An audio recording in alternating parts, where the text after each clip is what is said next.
I think we're ready to go. Yeah? All right. We will get started.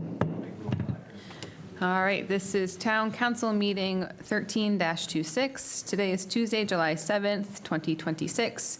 It is 6:07 p.m. We are at Town Council Chambers at 30 Main Street, Freeport, Maine, and streaming online. Our first order of business is the Pledge of Allegiance. Please stand.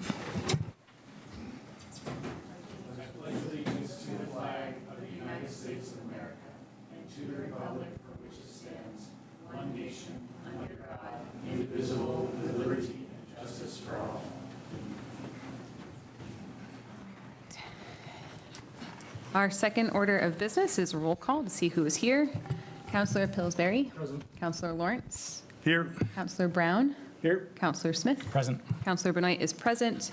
Councillor Pilch will be arriving late, and Councillor Sparta may be excused for the evening. We are moving on to our third order of business, which is to waive reading and accept the June 16th, 2026 meeting minutes as printed. So moved. Second. Any discussion? All those in favor? Aye. All right. Next up are announcements. I have a few. It is not too late to sign up for Freeport Community Library's summer reading program for adults, teens, and kids. We already have more participants this summer than we have ever had, so help us get the number of Freeport summer readers even higher. Stop by the library to sign up for Adult Summer Reading Bingo or the Reading Dragons card collecting program for kids and teens. Each book you read gets you a raffle entry for great prizes donated by Freeport businesses. The Silver Bullet recycling bin behind public safety was removed on July 1st. We highly encourage residents to bring their recycling to the recycling center at 100 Hedgehog Mountain Road and view our website for further information. We have several openings on town boards and committees. Please contact us if you have any interest or talents to contribute to the following committees that each have one vacancy: the Board of Appeals, Board of Assessment Review, Coastal Waters Commission, Cable Advisory, Freeport Sustainability Advisory Board, Library Board of Trustees, Project Review Board, Planning Board, Shellfish, and Police Advisory has two student representative spots open. Contact the clerk's office for more information on applying. New town hall hours of operation started on July 6th. We will be open to the public on Monday, Wednesday, and Thursday, 7:30 a.m. to 5 p.m., and Tuesdays, 7:30 a.m. to 6 p.m. The town is adjusting to reduced staffing at Public Works by closing the building to the general public walk-ins effective July 1st. Members of the public can call or email the Public Works Director, Earl Gibson, to schedule a time to meet, and permitting will be coordinated through codes enforcement. Any other announcements? Yes. Since it is now July, that means, as promised, the Boston Post-Cane Award is open.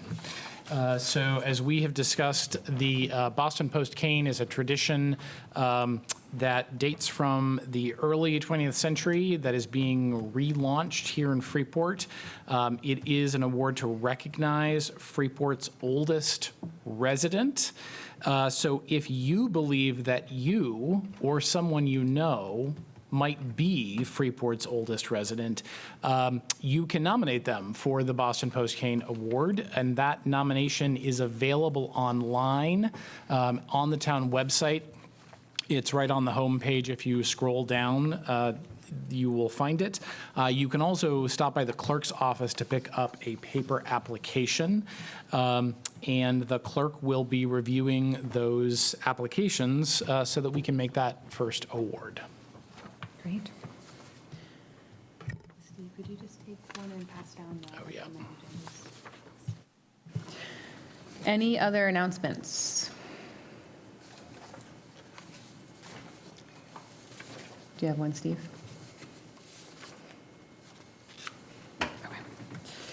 Moving on to information exchange. This is just an opportunity for counselors to share information about town-related interactions and engagement, including updates from our liaison activities and council committee meetings, and other conversations with constituents. Before I share my information, does anybody have anything to share? Councillor Brown. Just an update on the multi-use path strategy work group that held its second meeting on June 30th. And we had two visitors, one from MDOT, Dakota Hewitt, who presented. The topic was basically funding sources, and he presented an extensive list of possible funds for the time when we get organized and even before. So that was an engaging morning. Also, we had a visitor from Andrew Clark from GP Cog, and you might know better, Councillor Smith, about what his role was, so help me out. So it also was in terms of how GP Cog helps through PACTS, which is the Portland Area Transportation. Portland Area Comprehensive Transportation Systems.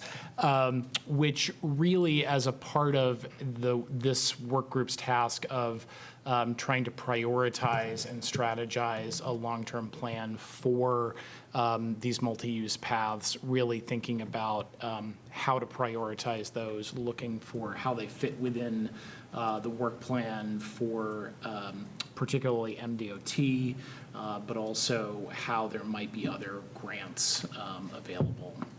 So that will be a continuing conversation. Yep.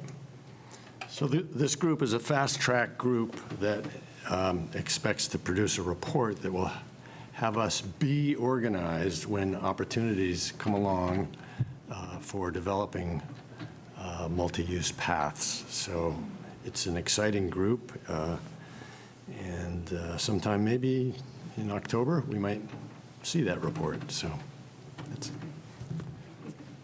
Do you want to say 4th of July first? Sure. Yeah.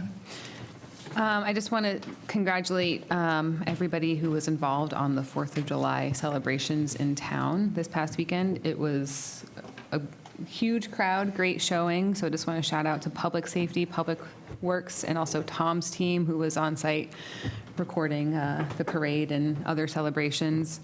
The road race seemed to go off without a hitch. And I also want to thank the Freeport Historical Society for organizing the reading of the Declaration of Independence right before the parade started with the photo finish. So just excellent job. It was a great day of celebration. I just want to mention that as Councilor Benoit just said, she and I both participated along with several other chairs of boards and committees for the town and some other folks from community nonprofits in reading the Declaration of Independence in celebration of its 250th anniversary. We were startled to be interrupted in that reading by someone who I believe was confused by all of the grievances against the Crown that we were reading and thought that we were protesting something else. So it might be that we're able to do another reading of the Declaration of Independence without being interrupted some other time on one of the other many anniversaries. Some towns I know are reading the Declaration tomorrow, which is the actual 250th anniversary of it ever being read in public. We also have the August 2nd anniversary of the actual signing of the Declaration, or August 19th, which is the actual anniversary of it actually reaching North Yarmouth here in what is now Freeport. So if that happens, I will bring that to your attention.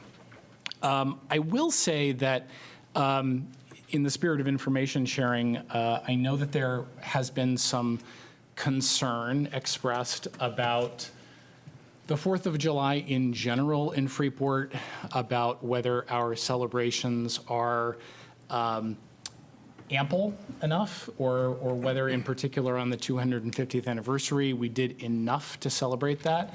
And I would echo what Joanna said in terms of the fact that we do have quite a lot of folks who put a lot of effort into making that happen in terms of the parade, the LL Bean Road Race, the LL Bean concerts. But I would also just encourage folks that if they feel that they want more to happen on the 4th of July, that's not just the town that does all that, that really is the community. And I think that there is a lot of opportunity if folks in the community want to make something else happen, they can do that. The celebrations of the 4th have changed a lot over time, and they can continue to change as we go forward. And with that, too, I think a perfect example is Michelle from Bath Savings Bank. I mean, she steps up and basically, with Freeport Community Services, makes sure that we have celebration, so. I also wanted to share that I attended Oyster Fest several weeks ago, and I'm looking at Counselor Sparta, who is quite involved with Visit Freeport, and it was a lot of fun, and I'm just so proud that Freeport hosts that event, so well done to those involved. It's a cool thing. Yeah. And another thing as well is we received an email about the ribbon cutting for United for Childcare, which is July 14th. From 6 to 7 p.m. I know Counselor Smith will be attending. Unfortunately, I'm out of town, but I encourage as many counselors as possible to attend.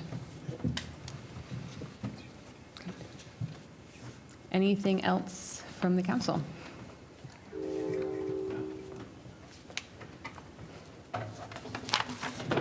All right. I will remote in and check. Is that something we need? Okay. Okay. Hi, Tom. Okay. Also, welcome Counselor Pilch and Counselor Sparta. We'll move on to the town manager's report. Sophie, is there anything you would like to add since you sent it to us? Just a couple of things that got brought to my attention that I may have missed. The first is boards and committees. We do have a bit of an echo. I think Tom is not muted. Okay. Okay. Yep.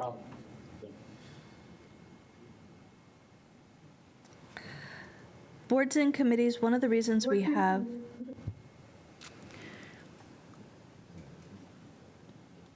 Did we not fund communications appropriately? All right, let's do one more try. let me try this again. Yeah. With boards and committees, one of the reasons that we had so many vacancies all at once is because we had a couple people who were on many, many boards and committees. So we might want to just kind of keep that in mind moving forward. I have been, district meetings have been flagged for me, and I don't know if this is something special projects might want to take on, but there's been a lot of conversation kind of back and forth. Are there too many? What's the timing? And what our wonderful clerk said is she will make whatever arrangements need to be made. We just kind of need to know about it, and the places that we are wanting to be in for free tend to fill up fast because they will be free for lots of different groups. And then the last was a question that came up at the FEDC meeting on the 2nd, which is, FEDC is in the budget. FEDC's $60,000 contribution was in the Economic Development Work Plan. Does that need to come back to the town council for approval for us to sign an agreement and make the $60,000 contributions over the next 4 quarters? If so, we'd like to get that, they would like us to get that done as quickly as we can. If not, I can put this in line for Jessica to pay with other contributions or assessments that we have on a quarterly basis.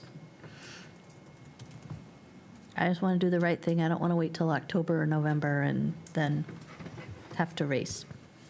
Can you remind me if that is an evergreen contract, the way it's written? I think the way it's written is for a year, but it's under the purchasing authority. So my question is, most things that are specifically called out in the budget that are under $100,000, I usually just take care of. I understand this has its own life and has been part of the discussion, which is why I don't want to just make the assumption. I want to make sure I'm doing what the council wants. I mean, so I sit on the FEDC board these days, and I know there's a lot of conversation about the work plan. And I think it probably doesn't hurt to have that come across the council, just as a touch point. I mean, they come and give great updates pretty regularly. We're in contact with them quite a bit, but I don't think it hurts. But curious if folks have other thoughts. Whether it needs to come to us again over the year. So like every year, kind of having like a touch point of reviewing their work plan and Once a aligning. year, I think is fine. I don't think we need any more than that. Yeah. And so, since we already did it this year, right? Yeah, when was the last time we looked at it? I want to say October, November of last year. It held up their payment. So the question is, they've got the work plan, they've got, and we've tied the contribution to the work plan. As part of the ongoing effort, we've kind of made this very clear separation in our work plan where they are doing marketing and big picture thinking, planning, thinking about what Freeport should look like longer term. The work plan is not proposed to change in the coming year. It's kind of, that's what we built the economic development, town's economic development work plan that you had agreed to. The question really is, we have the $60,000 contribution for the auditor. I have tied the work plan to the FEDC work plan for the $60,000. So I need to understand we're in the new fiscal year. Am I set to expend the $60,000, which goes to them in 4 quarterly $15,000 payments, one of which would be being made shortly? Or does that need to come back to council? Yeah. We approved it in the budget, right? Yeah. You approved it in the budget specifically. You did last year, and when I was getting ready to cut the check, it was asked to come back to council. So which created this Right. kind of weird space. I just want to make sure if I go ahead and start cutting these checks, I'm going to be doing what council wants. Yeah, and I think part of the reason that happened last year is because it was meant to be a year-long contract. That's why my question is it evergreen or is it a one-year contract? So I think, so as the person who helped write the contract wasn't really about council agreeing to the contract. The contract, the first time it was written was, how is this going to work now that we have our own economic development and there's FEDC? And then after that, the assumption, which my assumption can be absolutely wrong, but my assumption was like other things that are specifically called out in the budget that are under $100,000, it then becomes incumbent upon me to make sure that we have the appropriate checks and balances and audit trail for those expenditures. So when it came back last year, I think every staff was kind of walking on one path, thinking that we understood what was going on. And then there was a pivot because you wanted that work plan to come back to council again. The work plan hasn't changed, but if you want it to come back to council again, I'd like to get that done now as opposed to wait, because that held a payment to FEDC for a long time. My opinion is it's in the budget. We kind of talked about it. We approved it for the next fiscal year. We shouldn't hold it up. We should pay them what we agreed to pay them. And make a note that sometime between October and budget season, let's talk about if the contract or work plan is changing for the following year or not. I think that sounds good. I'm going to look at Brett to make sure that he schedules that. That's one voice. I don't know if there are others, but I didn't mean to. Fine with me, I especially, agree. Sounds right. Okay. I mean, they good. come quarterly for updates, so, yep. Do they provide any documentation to you quarterly about progress against the work plan? So Joanna and Ken are both on the FEDC board as liaisons. I also hold an ex officio seat, and if I can't be there, Brett is usually there. So we get all of their information, all of their written material, and also are welcome to participate in discussions. They also come to the council. Those quarterly check-ins are about trying to report back that how they're working towards their goals. I guess the only thing I would suggest otherwise is if you notice that seems like we're deviating from the work plan, it should be flagged to have that discussion. But if things are moving along, I don't see any reason to hold it up. Yep. That's all I have, and I didn't know if you guys had questions about what was in the manager's report.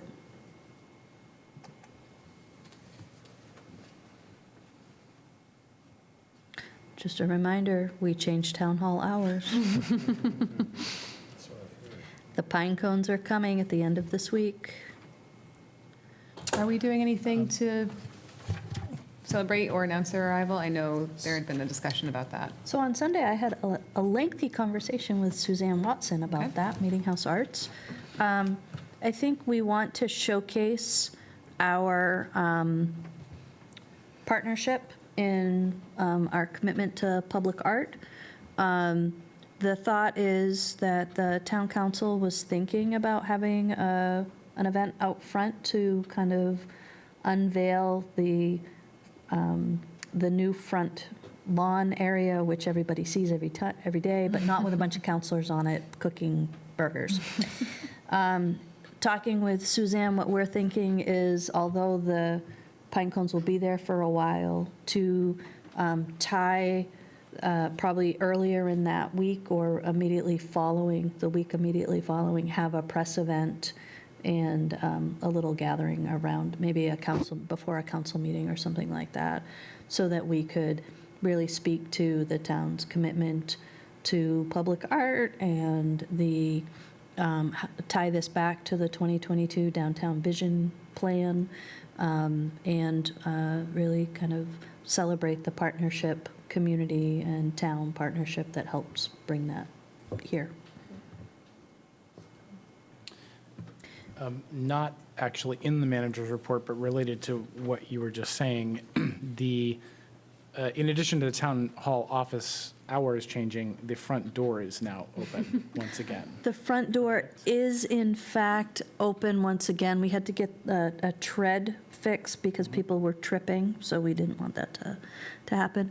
I think the next thing we're going to be looking at is trying to price out the new doors for both entrances, to make sure when winter gets here, we're actually going to be able to shut the doors and not have to tape them up.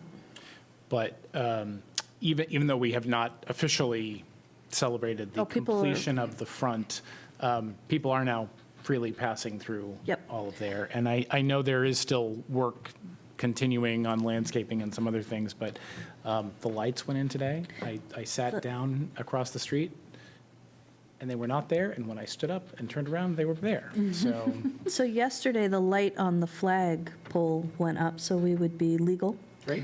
And we got a complaint that they were not positioned correctly for a residential neighbor. So Steve Day came back today and repositioned them.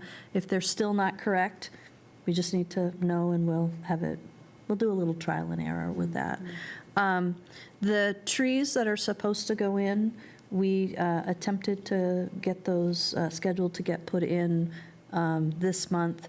It's too hot and our landscape people are telling us if we do that now, they will die. So we're going to wait until it cools off a bit. Makes sense. They're fussy. Let me just see. I think those were the big pieces. Yep.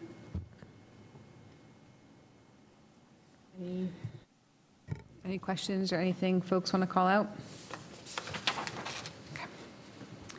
Thank you, Sophie.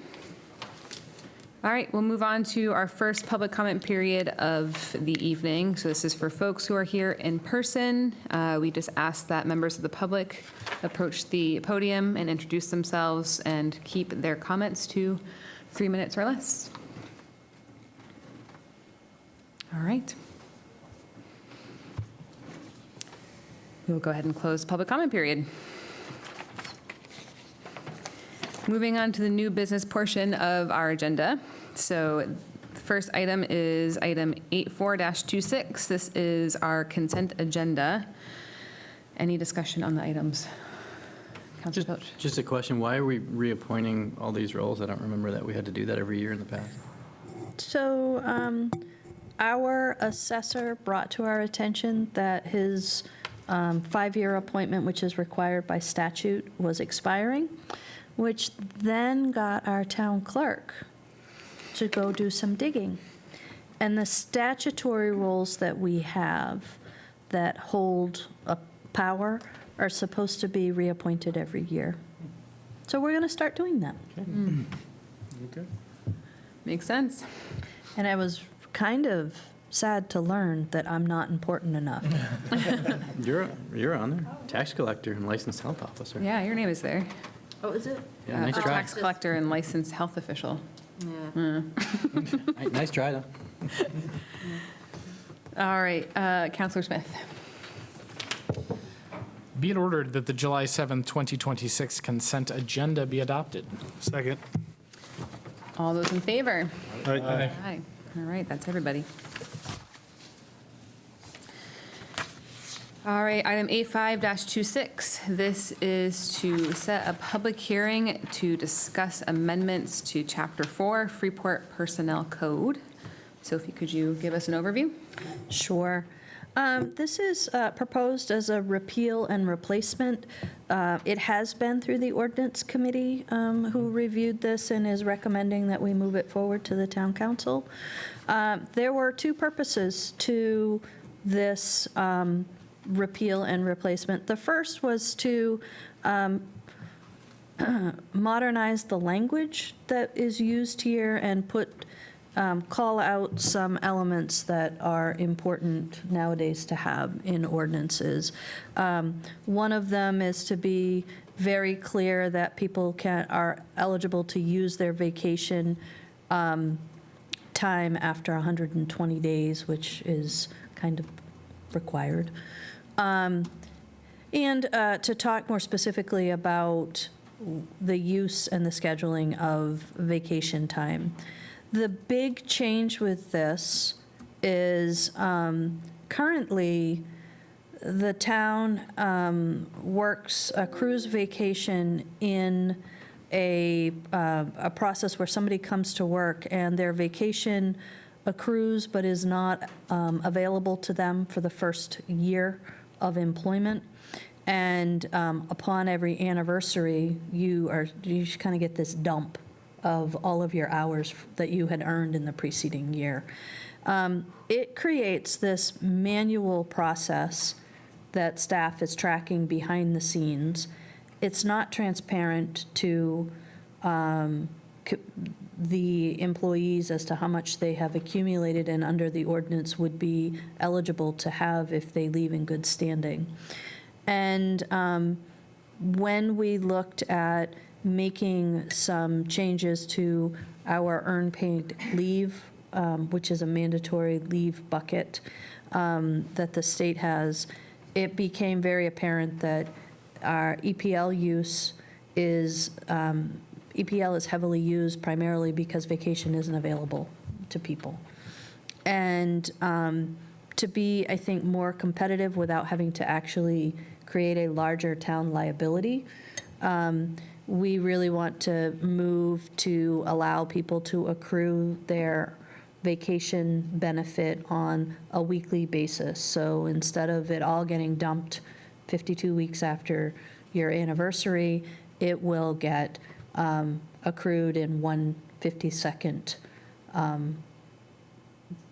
allotment every week. So this just speaks to that. It also speaks to the fact that it caps vacation very specifically, explicitly in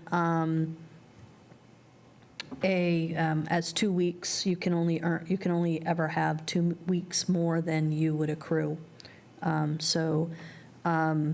It speaks to how we're going to transition from this. You get this big dump because some people have a whole year of vacation just getting ready to dump into their accrual banks. And what we're saying is we'll move the entire amount, and employees will have until the end of this current fiscal year to use their vacation time. The last thing it does is very explicitly speak to our practice of not being paid your vacation time if you do not leave in good standing. So it is very clear here when an employee reads the ordinance, which turns into the policy, they understand that while in state law, private sector employers are required to pay out vacation time, public sector is not.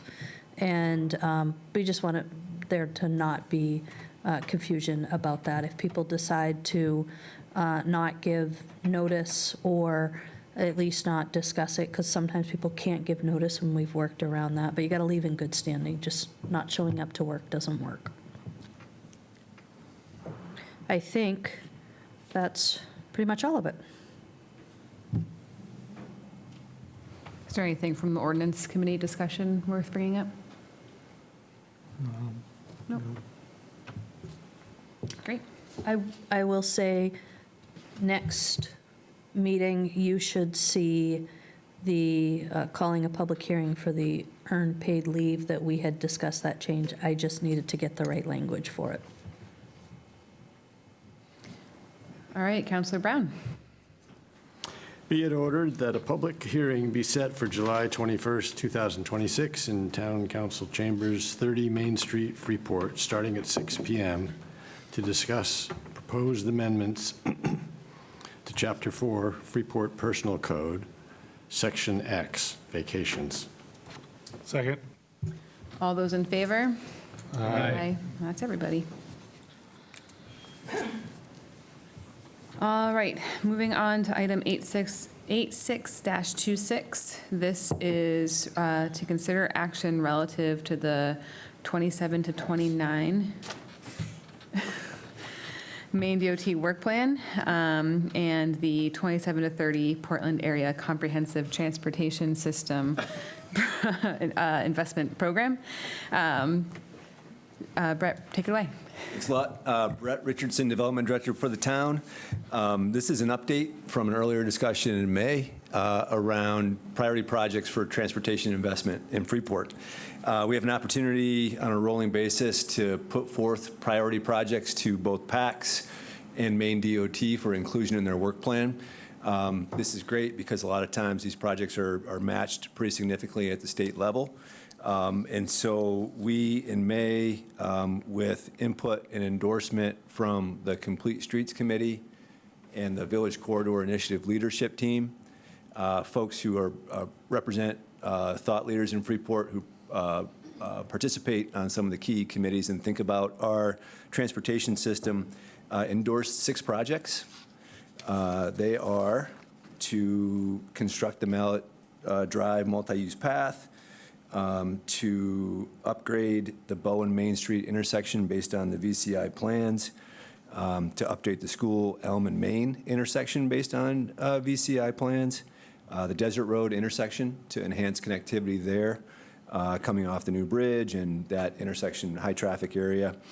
The Route 1 South multi-use path, and then also the Route 1 North multi-use path.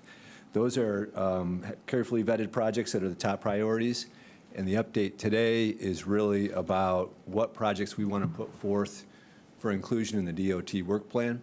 And the considerations there are that only a certain number of projects will get into the DOT work plan.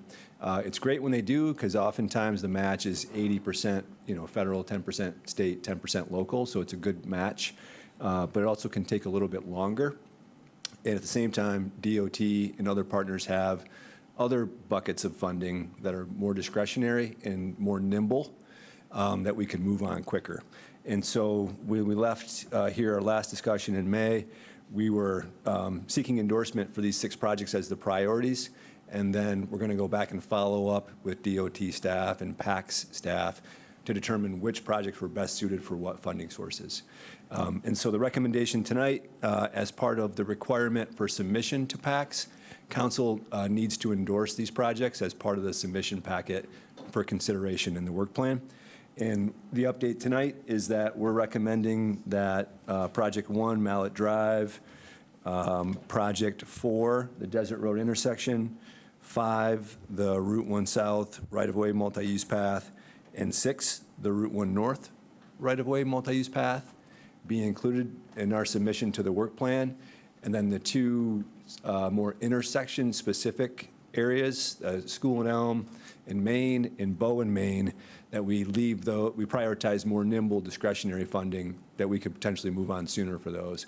So that's really what we're seeking endorsement tonight, following the VCI leadership team and Complete Streets Committee recommendations, that we go ahead and submit those by August 1st. And this council endorsement is a part of that packet that we need to get to PACS by August 1st. Happy to take any questions or offer additional detail if needed. Great. This aligns with what we discussed previously. Makes perfect sense. Any questions or thoughts for Brett? Great. Other than just to comment, like you said, even though this is a pretty short discussion tonight, we spent a lot of time discussing Yeah. this with you and amongst ourselves in previous meetings, so a lot of thoughts gone into this. Yeah. Just keeping the boat moving, really, the same direction. So thank you. All right, Councilor Bilge. Thank you. Be it ordered that the town formally endorses town projects submitted to the 2027 through 2029 Maine DOT Work Plan and 2027 through 2030 Portland Area Comprehensive Transportation System Transportation Investment Program. Second. All those in favor? Aye. Aye. That's everybody. Thank you, Brett. All right, next up is item 87-26 to amend the town fee schedule. Is this going to be Chris? Yep. So this will be about our new EV charging station and the Harbor parking stickers for the Brewers lot. Good evening. I'm going to do half of this presentation. I'm going to take harbor parking stickers because this has been near and dear to my heart, and I have felt very passionately about this since I got here 11 years ago. We have been selling the harbor parking sticker for $1 whole. You might think it's a quick transaction, but administratively, there are several things that we have to do that does take staff time. We do track them. In years prior, with a prior police chief, we used to have to put them in a spreadsheet and forward them to her regularly. We don't do that with Nate, but there still is a lot that's involved with issuing these stickers. The cost of the sticker at $1 has, for several years, only covered the cost of the sticker. So just your material, no labor time included. And my managers in the past have said, yep, we're going to look at that. God loves Sophie. She heard my cry. And then when I ordered stickers this year, they came in at $1.29 each cost. So I finally am standing here before you with the recommendation that we increase the harbor parking sticker to $5, which seems like a significant increase, but when you think about the cost of a harbor parking sticker being $5, that's really still quite a reasonable cost, and it will help cover both the administrative and material costs. We also, one big piece of this is that we pay $15,000 a year for the lease for the Brewer parking lot, and that is not being covered by the dollar fee. So that goes up $1,000 a year, just so you know. Just signed it's a multi-year agreement. We just renewed one, and it's $15,000, $16,000, and $17,000. Do you happen to know the difference between what we make or will make and what the cost of the lease is? So how short are we from covering the lease cost? That's a good gotta be question for 1,000. Sophie. So, yeah, I was going to say 14,700, 14,800, but then minus, because right now we're going in the hole another 29 cents a sticker, even if you consider that, you know, the clerk is here and the finance people are here. But yeah, this is, as we begin to talk about how we can begin to shift away from the general tax burden on everybody to more user fees, this might be a place that you want to look. The $5 was simply without looking at the lease, just in general to make it at least not go behind. Councilor Brown? So when I buy this $5 super value ticket, what do I get for that? If you go down to the town wharf in the lot that we lease from Brewers, if there's a parking spot, you'll get to park there. For how long? What part of the year? From June 24th to October, I think October 1st. So if I did that every day, Am I? Yay. I don't know how many number of days that is, but if I went down every day and divided that by the $5 by that, it's it's an unbelievable value. Of course, I'm not going down every day. So as somebody that does go down there a lot, $5 is a freakish bargain. I think this is a value at 50. So if you consider how much it would cost to park for one day on the Portland waterfront, like $5 is a no-brainer. I really think that this should be a $50 bill, personally. And I'd pay it and be very happy to pay it.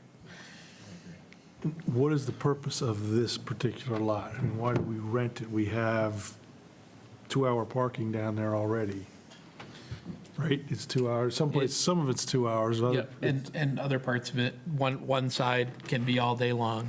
The demand for parking down there far exceeds the parking that's available. I think that this is a great service that the town provides, and definitely good for folks that are down there commercially, great for the people that are, that have moorings out there and want to be able to use their boat.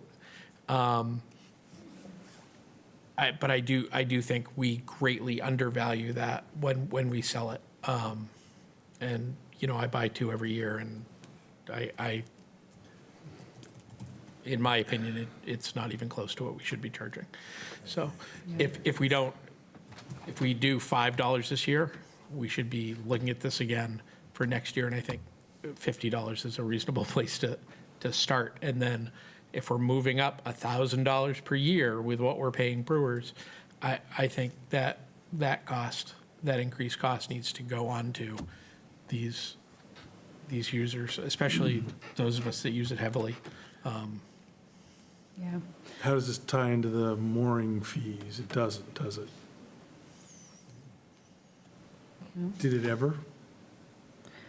I don't I don't have the I'm just asking history, the but I question, don't but- believe so. I think the mooring fee really heated up right before I got here, and I think it was about the registration, coastal waters kind of. Right, but in the issue. beginning, if they don't have enough parking and we're selling the moorings, the town may have needed to have extra spots, is what, right? So that I can go down to, and I have a mooring, so I can go down there and park, but I think I'm asking an obvious question, but does the $5, it just helps cover costs, but there's still a big gap? And so I guess what's the plan to start? I mean, we're talking about this consistently across so many fees. What's the plan to start closing that gap? So the reason that this is in front of you tonight is because I saw a budget that doesn't have money going behind for the sticker purchase. The plan that we had come up with in finance is to divide the fee schedule, so staff is working through the first third of the fee schedule with the idea that at least once every 3 years, every fee would be evaluated. There are some that are so far off that we're bringing sooner and kind of working our way through. So the plan would also be to try to make changes prior to a season when things were going to be used, because now you have some people who have bought their parking passes at $1. $4 more doesn't seem like a huge hardship, but $49 more in the middle of a season, I think, would maybe not strike as fair. So this was not meant to be the ultimate. This was meant to put a Band-Aid on a hemorrhage that we would then talk about in the fall after the season's over. That sounds great. Yeah, that sounds great. And that third process, when is that due to be complete? So we are working through the first third right now. We had picked off, I think it was transfer station fees, which Earl and Albert Pressgraves are working on right now. We've got some other fees. You're going to see police detail fees and some other things come to you at the next meeting. Great. how many do we sell? Is there a limit on there, or is it? We have to get Sorry. Chris a mic up there. You speak frequently enough, we should. We don't have a limit, and Oh, okay. off the top of my head, I couldn't give you a number, only because finance sells them and the clerk side sells them, so. Okay, but there's a limit, so anyone no could go limit. down there and then have it take, okay. How many stickers did you buy? I buy them in a roll of 500. So it was 600. So is there a differentiation between commercial use and residential use? Not for the harbor parking sticker. Okay, How many spots do we have? 50. 15, 1-5? There's more than that. I think we're fitting like 20 to 23 cars in there, depending on how we park. Wow. Okay. If there are two commercial people, we'll just like park each other in. Great, thank you. And I can speak on the number one.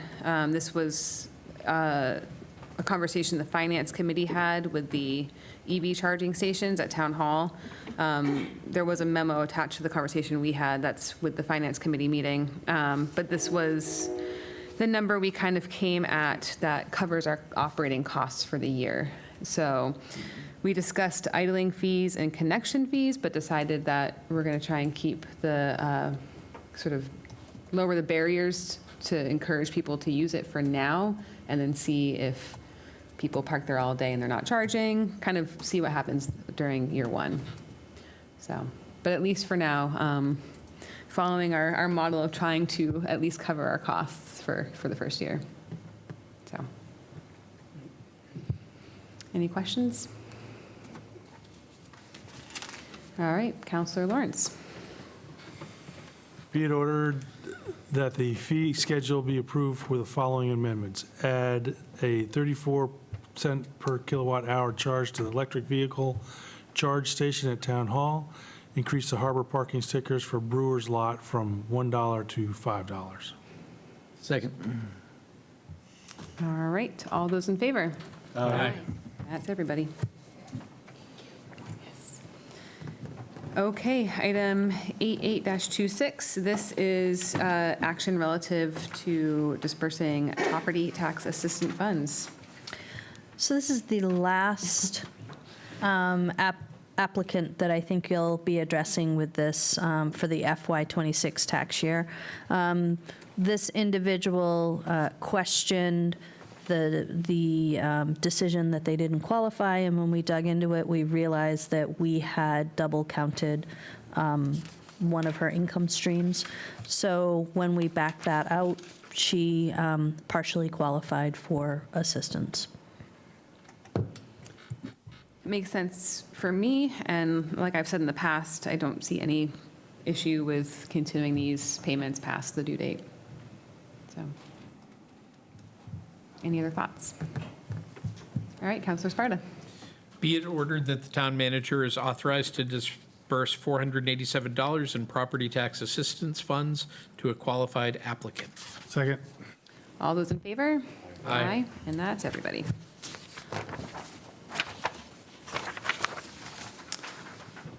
Moving on to item 89-26. This is an action relative to the lease renewal for town-owned property located at 3 South Freeport Road. We did discuss this during our most recent town council workshop. Sophie, I'll let you refresh our memories. Hey, it's your name. Yeah, well, I like it when you just take the lead. At the town council meeting on June 23rd, we talked about 3 South Freeport Road, which is town-owned property, also known as Dunning Boatyard. There were 2 things that were kind of happening at the same time.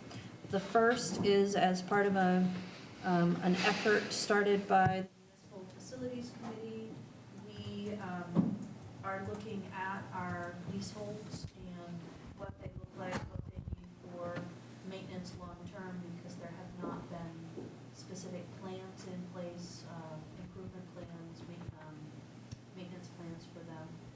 And also, the current lease was scheduled to expire on June 30, 2026. When we received our engineering assessment of the parcel, it included some concerns, clear deficits in terms of the assessor's view of the structure of the building, the retaining structures along the bank, and the boat launch. So, Municipal Facilities Committee had initially made a suggestion that we look at a short-term extension of the lease. The committee had met earlier in the day on the 16th. The council met in the evening of the 16th at that council meeting. Councilors wanted to have more in-depth conversation, which led to the June 23rd workshop. At that workshop, we reviewed the fact that the town had lost insurance coverage on the property, that the lease was scheduled to be renewed. While the tenant was late in their renewal request, it had still been made. And then when we started to discuss the assessment, counselors indicated some concern with the assessment, wanting a second opinion, thinking that the structure built in the 1970s would not meet code, and felt like the assessment was really driven to code standards or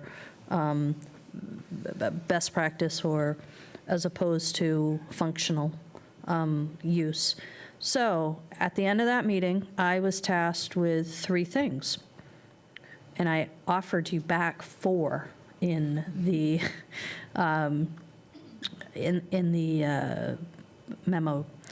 So the lease extension agreement, after the workshop, I drafted an agreement that would extend the lease 90 days. Counselors did receive a draft of that prior to our legal review, which I can go through. I just, right before this meeting, got the legal review back. So there are a couple of changes, minor, but I would like to talk with you about them. So I have drafted that.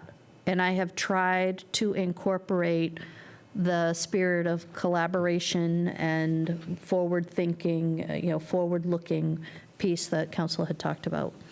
I also went back to our insurer to confirm the status of coverage. So the property coverage was revoked on June 22nd. We do not have property coverage. So I was able to talk with them about where the council was headed, what we were looking at in the lease agreement. They've confirmed that they will keep general liability only while the tenant is there and the town is taking steps to confirm building integrity and long-term property planning is underway and being implemented. So general liability we have. We do not have a special waiver around environmental impacts. It is simply general liability. So if somebody was walking under the building and it fell, we would have liability coverage. At the same time, I also reached out to, when I was talking with MMA, I asked them if we could explore high-risk coverage options for the property and environmental concerns. They referred me to Hub International, which is their excess and high-risk broker. When after Hub got our file, they declined to offer or propose outside coverage for this property. Their rationale was that high risk requires a high deductible, a higher deductible, and the value of the building is so low that we would have to pay so much that nobody is going to offer it. That it made more sense for us to put our money in the bank, and if it falls down, just not have coverage on it. I attached a copy of that email for people to read. So at the meeting, there was significant conversation about structural integrity and what that meant and how to manage it. There are kind of two ways to go with this. One is to go back to a consulting firm that would be the one that we would work with to design fixes if they needed to happen. We had talked about wanting somebody who had significant marine infrastructure experience. So we went back to GEI. I sent them a proposed scope of work and had a follow-up virtual meeting with them, really trying to figure out if they were going to give us anything or have any different approach than Sebago Technics would, because I don't want to pay for the same thing over again.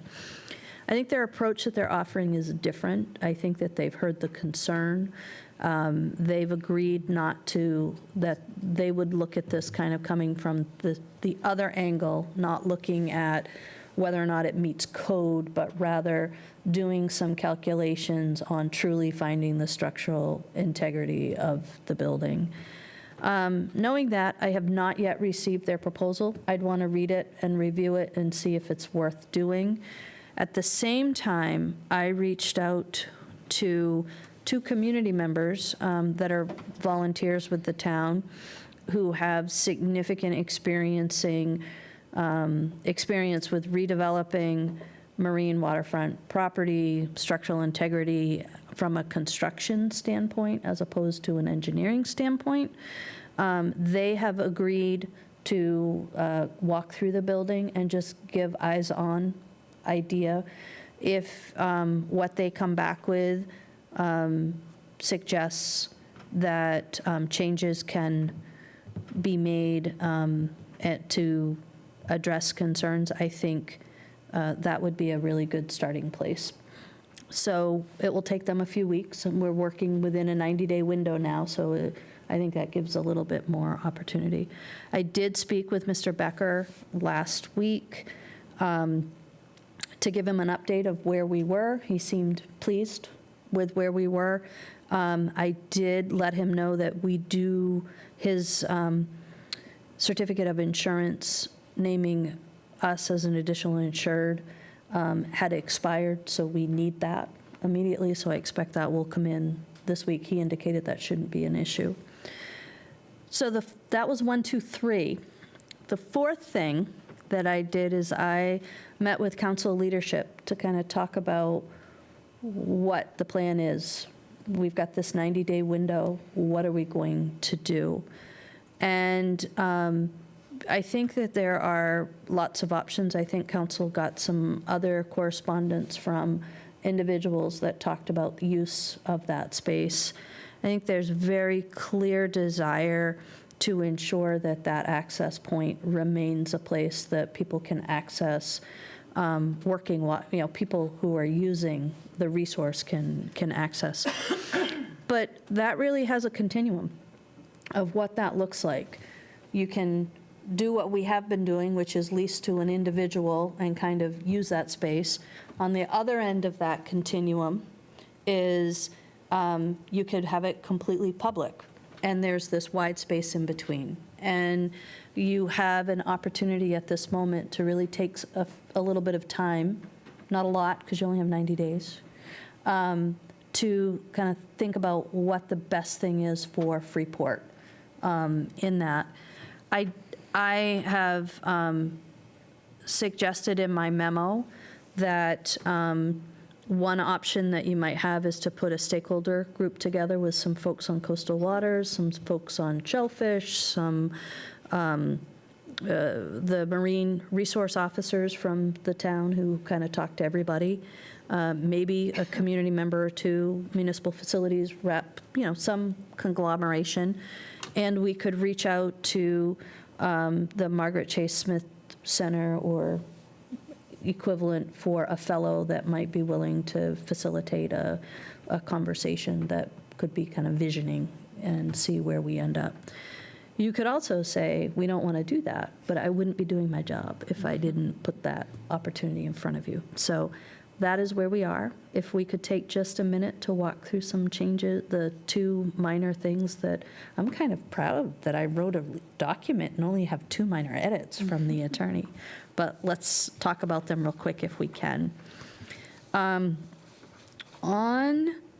page 3 of that document, under certificate of insurance, they have highlighted that long-term, instead of $1 million, it should be 2. Evidently, that is industry standard, and suggest that we at least pass that through in our first request or offer to the tenant to see if that's possible. On a 90-day lease, that might not be possible, but they have suggested that. I also didn't do such a great job because in 5.5, which is on page 4, my last sentence conflicts with section 6.3, which is assumption of risks. And it's a typo, so they're just telling me to strike it out. And then in 6.4 under indemnification, they would like to add a section, so a new A that says, let me just read the sentence to you. Oh, it's a long sentence. The tenant shall indemnify, defend, and hold harmless the town, its elected officers, employees, agents, and volunteers from and against any and all claims, damages, losses, costs, expenses, including reasonable attorney's fees arising out of or in connection with, the new A would read, any act or omission of tenant or tenant's agents, contractors, invitees, customers, or employees. So it seemed pretty And then any of the rest of them are more typographical, typo type fixes that they had. So those would be the 2 fixes. And I'm sorry that it took us a while to get it pulled together. Do I have all the information you need? Yes, thank you. Counselor Sparta? I'm really excited that we're moving in this direction to maybe fix things. I love the idea of putting together a group of people to discuss this further, because I do think it has long-term effects on Freeport's working waterfront, and 2 organizations that are very local to us that do that kind of work already. We have Sea Meadow, who is not too far away and is actually doing work all up and down the coast now, and the Maine Coast Fishermen's Association, which has done lots of work on access to working waterfront. And I think they'd be 2 great organizations that would probably be willing to lend us a hand in this process. Great. And I think highly of both of them, so. Yeah, and I think that's exactly sort of what the conversation was on Monday when no one came to coffee with council. So the 3 of us hung out after a holiday, understandably. But it was recognizing that it is clearly a very important working waterfront access point. But other than you, Ken, we have no, I don't use it for that. So we need to pull in people who actually use it and can give us real, it's making sure we're making the right decision from people who actually need it and use it. That's the goal. With the idea of not, it's kind of our job right now to think about, okay, if the goal is we want it to remain a working waterfront resource, how do we fill in what that looks like? We don't know yet. Yeah. Part of the value of taking time is people come out of the woodwork with expertise that we might not have even known about. And I spoke with one citizen sort of extensively, who was pretty frustrated initially, but is putting together, I mean, we all want a path to some form of success, and considering how important this location is, it's good. It's great. We're going to collaborate and come up with some solutions. Yeah. So he also said to me, you know, the idea of a general use as one of the possible approaches is the complication of, first of all, it's a small channel, and it's guided purely by the moon. The tide is limited. I went swimming down there the other day, and at high tide, the whole town seems to congregate on Cove Road. But so making this generally available for commercial use sounds sort of complicated. Just saying that. So anyway. I do just want to flag, I think that was a great call for the Maine Fishermen's Association, making Yep. sure that they are Yes. made And aware of it. They've worked on other projects here in town as far as, talks for the general public about what the working waterfront is and other things. And how it's at risk, yes. Yeah. And so I think that's one part of the conversation is if council, wants to pursue that avenue, and I'm hearing from most people, yes. And we can think about what that would look like operationally on the ground. And then also the conversation of the lease, of renewing it for 90 days. We'll go Smith first.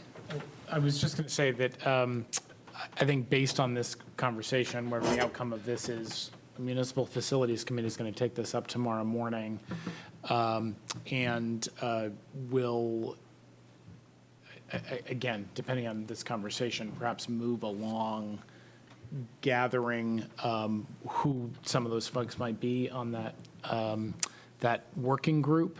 I think to Steve's point about pulling in more voices, where a lot of this conversation has been recently really is somewhat binary between the council or municipal facilities and the current tenant. And I think as we really consider what the long-term goals are for the town, really pulling in more of those community voices is going to be important.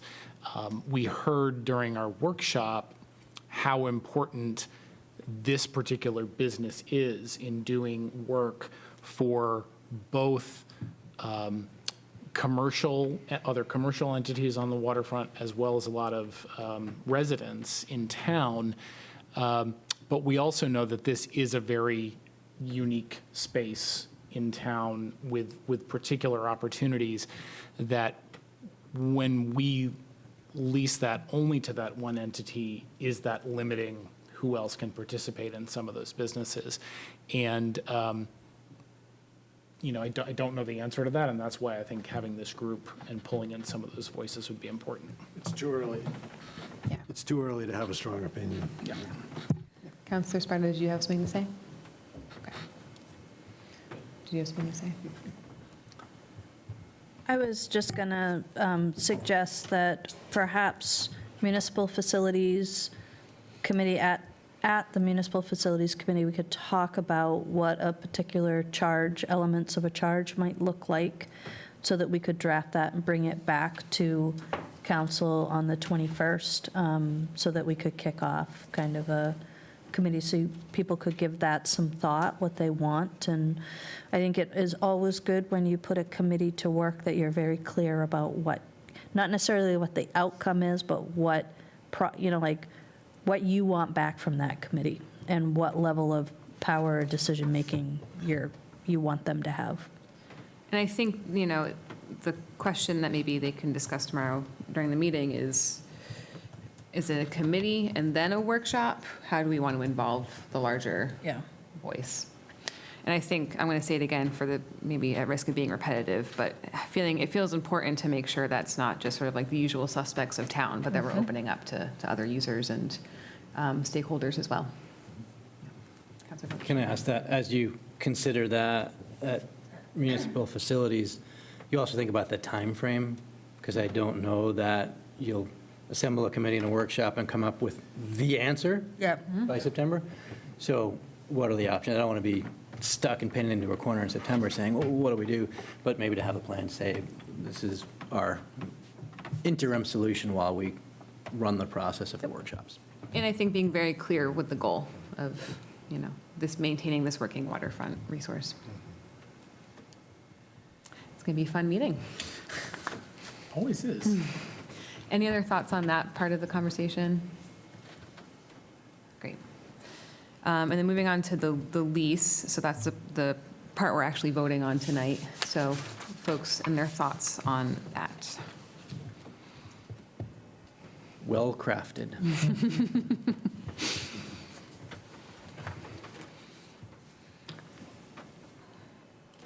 Great. So I just want to be clear, the order says in substantially similar form, because I would take this now and give it to the tenant, and they might have some changes.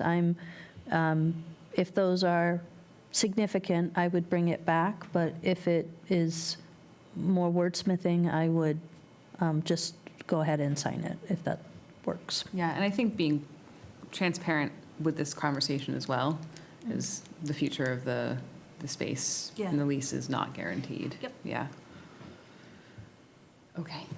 Counselor Pillsbury. Be it ordered that the town manager be authorized to execute an agreement with the Falls Point Marine LLC in substantially the form presented, extending the lease of a portion of the property at 3 South Freeport Road, which expired on June 30, 2026 through September 30, 2026. Second. All those in favor? Aye. And that's everybody.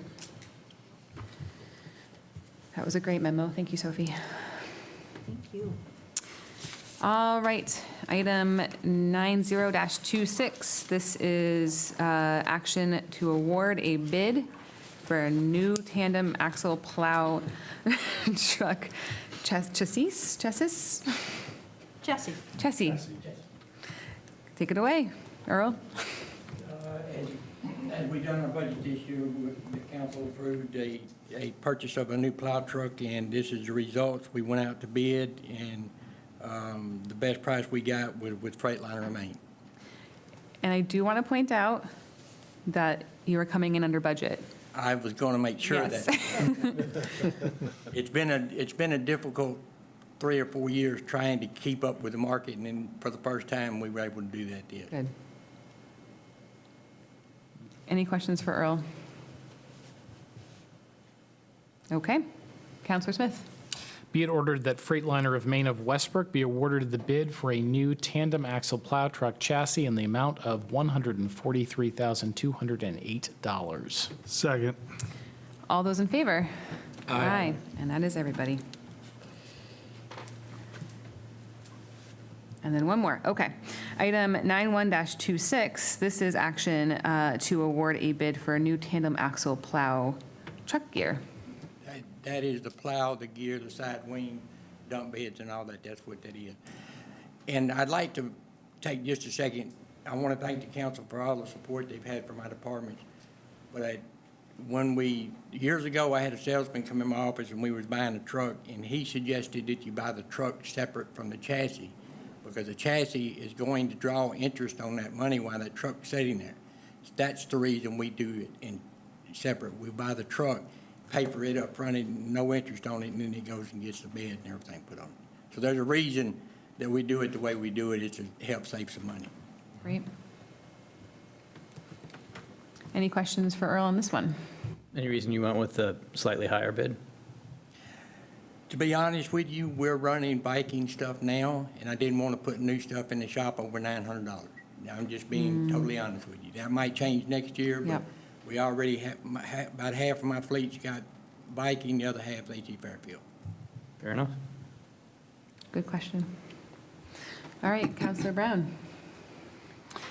Be it ordered that Viking Scythes of Lewiston, Maine be awarded the bid for the new tandem axle plow truck gear in the amount of $145,665. Second. All those in favor? Aye. Aye. That's everyone. Earl, I just want to thank you for, after 3 days of 95-degree temperatures, helping us think about snow. I'm already in snow mode, so. I'm not ready, even after that heat wave. All right, moving on to public comment period part 2 for folks who are virtual. Anybody who would like to speak? Nope. All right. Moving on to other business. So first up, we have the discussion on the Route 1 South build-out analysis. This was also an outcome from our workshop we had a few weeks ago. And I think Brett is here to give us an update or ask for input, or both. A little bit of both. Mostly show you pictures. Great. Yeah. So Brett, this work was funded through a housing grant, correct? Correct. So the Maine Office of Community Affairs awarded a $50,000 grant to Freeport, actually a couple years ago, and we had the opportunity through an administrative snafu on their part to repurpose it. Okay, so what we're going to do with this housing opportunity grant, one, we're going to do a multimedia campaign to promote housing opportunities in Freeport, how you could build an ADU, how you can develop a property and support housing. We've got the zoning in place now, so it's really telling the story about how folks can take advantage of that and do some development. The other part of it is to look at Route 1 South. We've done some build-out analyses around the Village Corridor Initiative to understand what land has environmental constraints, what land has poor soils, what land has wetlands on it and couldn't be built. And by subtracting that, you can get a sense for how much land is actually developable. So we're in the early stages of work with Sebago Technics, who has done GIS analysis for us. But it's pretty informative, and it's a good start to think about how we want to think about Route 1 and market it and put infrastructure planning in place as well. So this is a preliminary update just to give you a sense for what we're learning, and there'll be some additional analysis going forward around what this means and perhaps even some estimations around infrastructure costs if we want to go that far. So this is an opportunity to get input and to help inform next steps. So first of all, this is really the study area. So we're talking about the Yarmouth line, essentially up to Desert Road. The C1 and C3 zones are looked at here. We've done a similar exercise, like I said, from downtown through essentially the Breeze stop at Maine Beer Company, which is informing how we're thinking about the traffic management and the infrastructure there. This gives us a sense to think about similar questions on Route 1 South, which is great, because I think we've actually heard through a business listing session that we did recently, which we hope to report out to you on soon, that the Route 1 South folks like the idea of getting some attention and some focus. So we're responding to that in addition to the workshop that Councilor Benoit referenced earlier. So Yarmouth line, roughly up to Desert Road. Here's the zoning. So C1, C3. The planning board and planning staff recently updated the zoning in this area to allow significantly more density around multifamily. Earlier zoning was pretty prohibitive around housing development, pretty permissive around commercial uses, but limited around residential. So that's been a priority to look at that. Here's the infrastructure and utilities. So we worked with Sebago Technics. They've got gathered data from Maine Water, CMP, Maine Natural Gas, the sewer district, as well as the town stormwater infrastructure. So you can look at this more closely, but the sort of moral of the story is that the Route 1 corridor itself is pretty well served with infrastructure.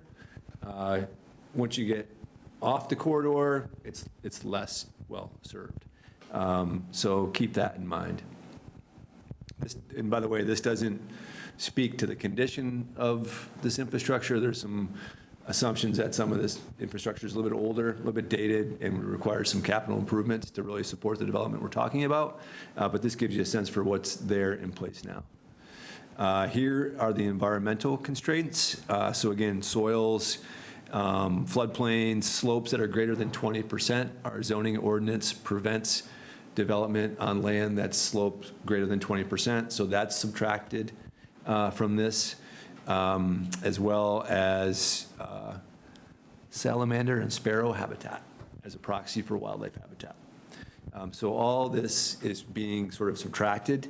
And here's the first picture. The green areas are the areas that are not constrained. These are the areas that, based on our zoning, you could develop. And beyond that, these areas are limited to 1 contiguous acre or larger. There's smaller green splotches, but less than an acre, you probably couldn't do much, especially if we're talking about some of the areas off the corridor where you would need to put utilities in. This is a preliminary take on sort of what's possible. Not necessarily what's practical, not necessarily what's economically feasible, but what's possible.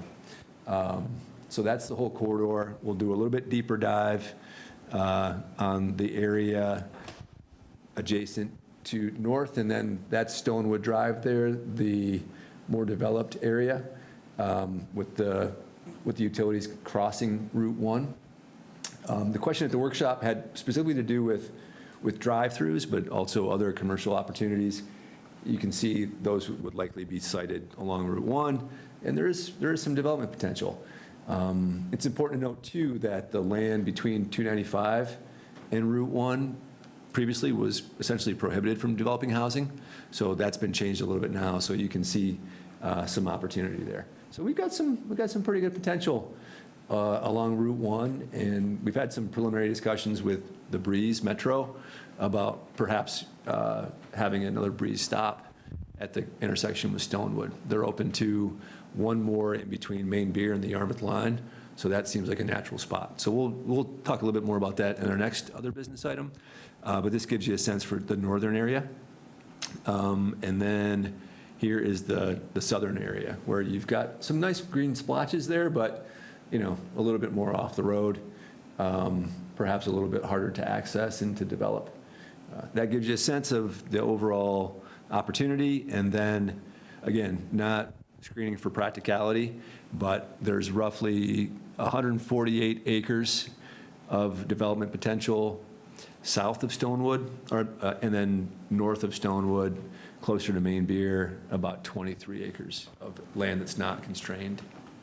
So this gives you a sense for what the development potential is along Route 1 South in Freeport. Can you talk about three-phase power? And do you ever hear any wish list items about that from downtown here? Downtown's actually pretty well served. Okay. We undertook that through the Woodard and Kern study a couple years ago. It's pretty well served. Okay. There's a couple properties that haven't connected Cool. in that regard, but if they wanted to, it's relatively close to be able to do so. I think the concern for some folks is that the three-phase power doesn't run down Main Street. So it is actually difficult for some properties to connect because they'd have to be going across other parcels. So it's either a very long underground connection or there would have to be utilities added or poles. Pretty much downtown. If you look at the poles, 3 lines across the top, that's three-phase power. Usually it's one single. I know, because it doesn't run down Main Street, it runs down the side streets, and we don't have regular blocks. It goes all the way down, at least it's to 42. There's 2 parts to it. If you guys want to pause, Yeah. I can dig into my folders here and pull out the Woodard and Kern analysis. And the takeaway at that time was that there are a couple parcels that don't currently have three-phase power, but that it is pretty few and far between for the most part, if I can find that.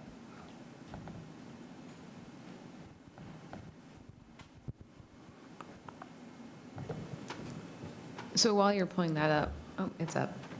Once it loads. So this is from 2023, so, pretty accurate. And the key here, let me get down to the symbology so we can all zoom in and see it.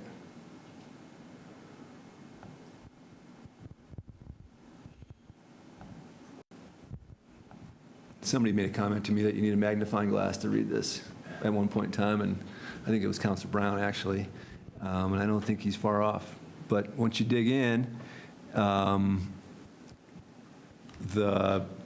sort of darker orange hash indicates parcels without the three-phase, and so you can see some right there. This is obviously south on Route 1 by Maine Beer, but if we move into downtown, you'll see that for the most part, you've got some area there. You've got a couple back by the high school. You've got some across South Street. And then you've got a little bit here over by Mallet Drive. But for the most part, So we don't have to go into this in great detail right now. And I would be interested to know exactly how they're determining this. But just as example, 45 Main Street and 43 Main Street do not have direct access to three-phase power. It has to go underground under a different landowner lot in order to get to that. The same would be true for 40 Main Street. There's no direct access off of Main Street. It would have to come up off of Depot Street or down across Mill and would have to go either aerial with a new utility pole or underground under another lot. okay. Thank you. So going back to the Route 1 South, I mean, this presentation is coming out of sort of the discussion of, what visioning and how far do we want to go with how we vision Route 1 South. Is there any guidance you're looking for this particular? This is not at this point. I mean, I think if it depends on what you all would like to learn. We can put more resources towards this. We can do some scenarios. The idea here was a pretty high-level take, just to get a sense for what land was even possible. There's been a lot of discussion that I've been privy to in public and in private around different assumptions about how much land is actually even available down there. And so we wanted to kind of have a straight face shared data point to get a sense for what's possible. And we could go through extensive planning exercises around hypotheticals if we wanted to. But I think the idea would be, at a high level, would be to make some assumptions about practicality, another screen around practicality, and it would probably be some proximity to Route 1, perhaps a screen around larger parcels that would be off Route 1, but might have a critical mass that would justify such an investment of infrastructure. And then we can get a sense for what some costs would be. So we can take it as far as you want, but at the same time, we have pretty good zoning in place right now. We've got some pretty good utilities in place, and research is great. At the same time, we can also focus on other things too.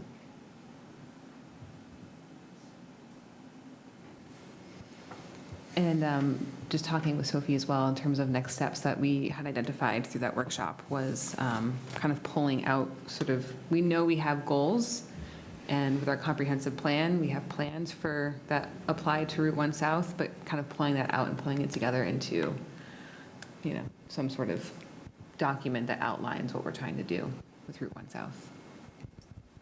That's my memory anyway. Yeah, yes, and Kyle was gonna kind of go first with the planning board, kind of walk through that, and when he had draft documents, we were all gonna steal them and bring them here and talk about it with you.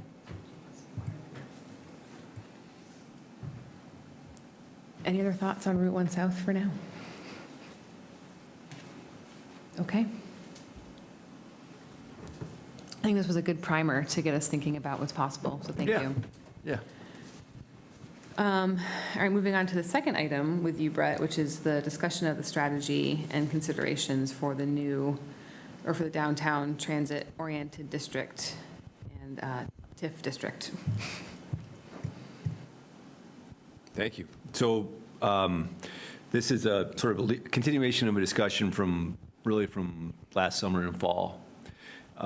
We discussed different opportunities for TIFs in Freeport, ranging from quite expansive to a more narrow scope.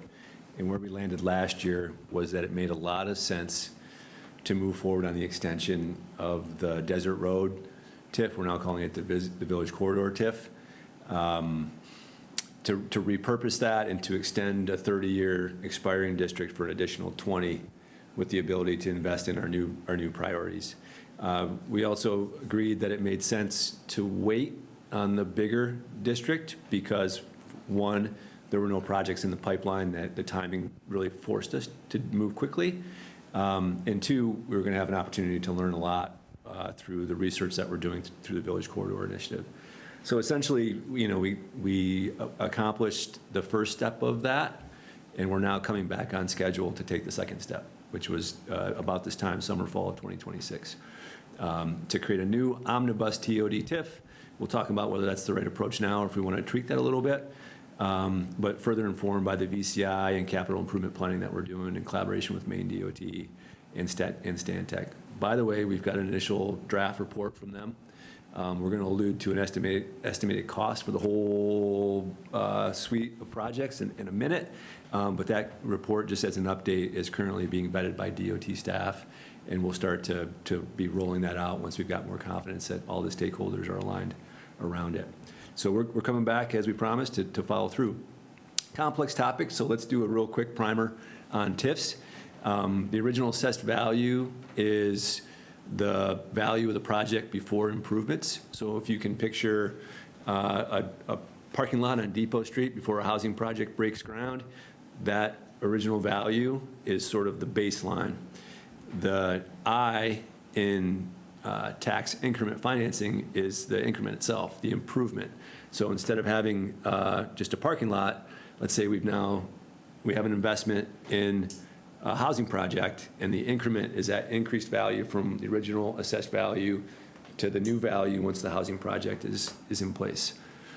And that's important because TIF allows municipalities to shelter that new revenue and then to use that revenue for approved projects that fit the community's goals. There's a lot of flexibility there. The municipality can shelter 10%, 50%, 100%, for example. You could do a TIF for 10 years, 30 years. Now we can extend it from 30 to 50 if we want to. There's a lot of flexibility for a municipality to structure TIF districts in a way that best serves their needs and their long-term goals. There's also the potential to do credit enhancement agreements for desirable projects. That's a tool that Freeport has used to do, to support projects that wouldn't happen without some subsidy. Varney Heights, the senior housing project that's going up, is one example. We provided some support for them. And then there's also tax shift benefits because of the way the state formulas work.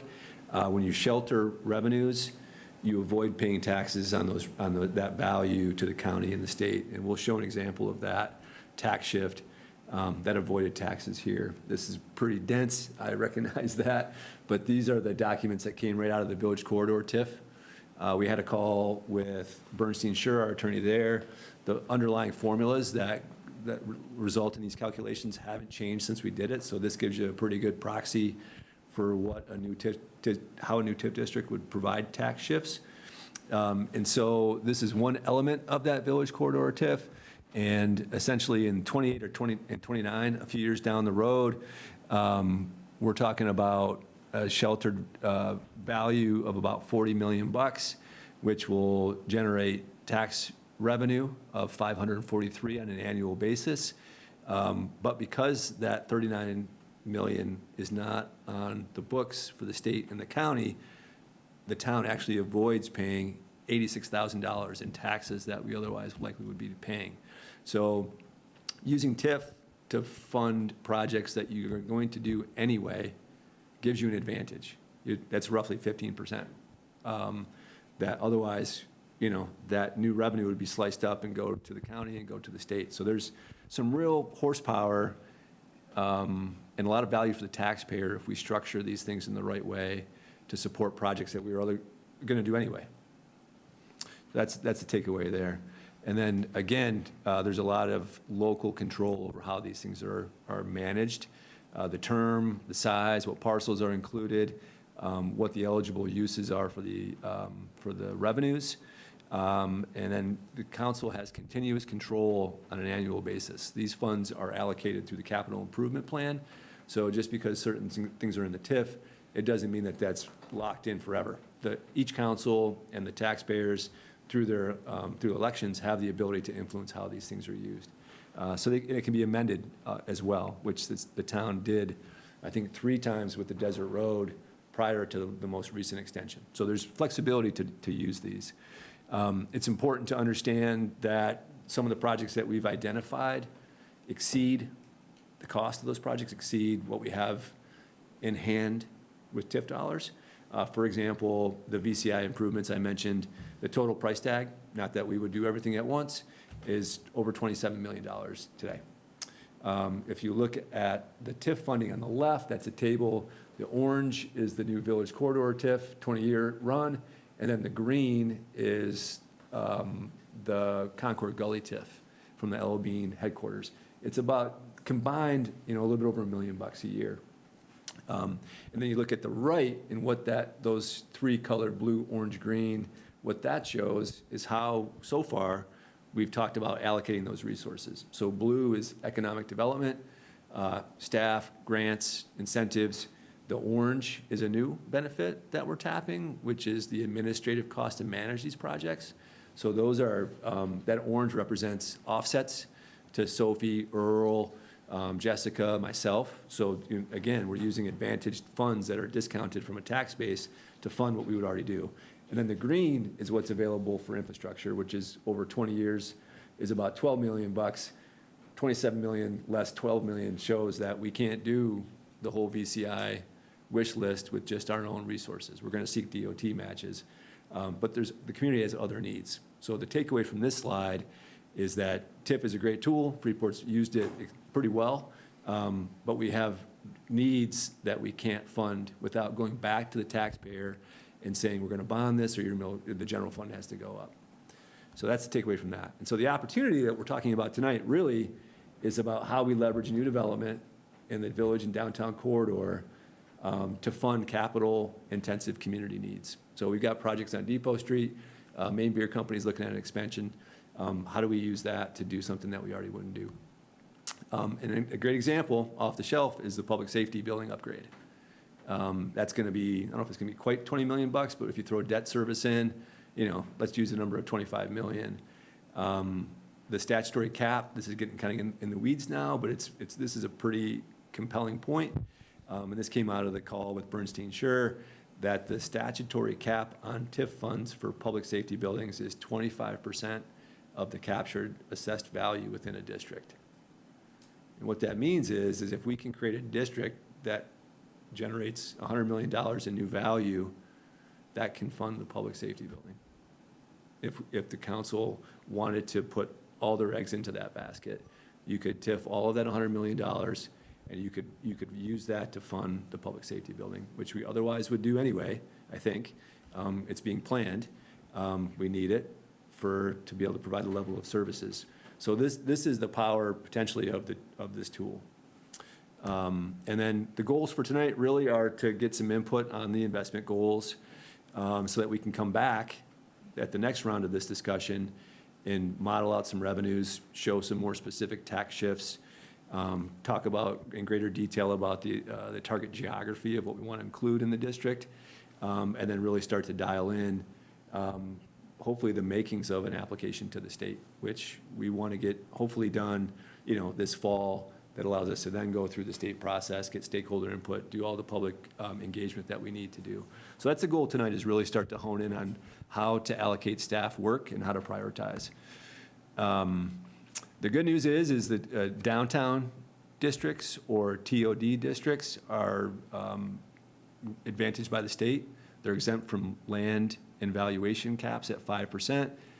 They have very flexible investment criteria, so you've got flexibility to be nimble in how you do it. Freeport happens to have a downtown vision that we talked about earlier, which is great, because if you're going to do a downtown TIF, you need to have a council-adopted downtown revitalization plan. And we also happen to have bus and train stops in town, which allows the TOD geography to come into play.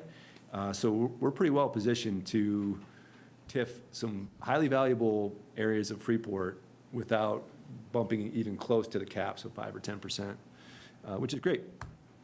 The downtown vision, we've talked about this a lot. That's a great opportunity. The TOD geography, this is out of the village corridor. This shows the development potential. To the left, that's Desert Road, that's a node, and then the core of the downtown. That's all within a TOD geography. So here's the train bus stops in Freeport. The red one to the south is that hypothetical at Stonewood. We could knit these together into a TOD district if we wanted to. That's what it looks like if you knit that together. And then here is that development build out that Stantec did, overlaid with that geography. So it dovetails pretty well. They fit together pretty well there, which means you could TIF a lot of development if we wanted to. The tricky part here is if you see those green parcels on the section to the right, you'll notice that some of them, and some big ones, overflow beyond the edge of the TOD geography. So that's a wrinkle of complexity that we need to manage together. The green parcels were identified in the Stantec build-out analysis as development potential. So that's the land that would likely see the most increased investment. And if you look downtown, there's a fair amount of little green spots there, and then further south, there's some substantial ones. So this is starting to get into the space of what type of district makes the most sense. And the issue with the TOD district with those parcels that overflow is it gets very complex. The good news is that it's pretty likely that we could attach the Village Corridor Initiative findings to the downtown vision, adopt that as our downtown revitalization plan, and essentially for this purpose define the downtown from Maine Beer up through the north side of town. And that the state, the read that we got from Bernstein Sure is that that would hold enough water with the state from a definition standpoint that they would be likely to approve that. So that's one consideration, as well as those green parcels are substantial.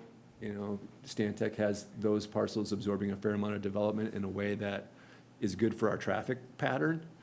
And so we want to make sure that we're being as creative as we can to incorporate those those parcels, if the council would like to, into this district. There's an opportunity to combine the two. So you can see on the left, again, delineate that geography as our downtown. On the right, if you were to put a bus stop at Stonewood, you could also extend down there. And you might be asking, you know, why are we talking so big? And because if we can get to $100 million in value, we can fund the public safety building right out of the TIF. So that's part of the discussion that the staff has had, is how do we use the TIF and structure it in a way that it helps us to do what we already would do anyway. And this bigger geography means that we can capture enough value to do that, essentially. Or we have enough confidence that we could do that, because we think that we have roughly $50 million of investment in the pipe. We're halfway there. You know, we're halfway there on a few parcels already. So that's good news.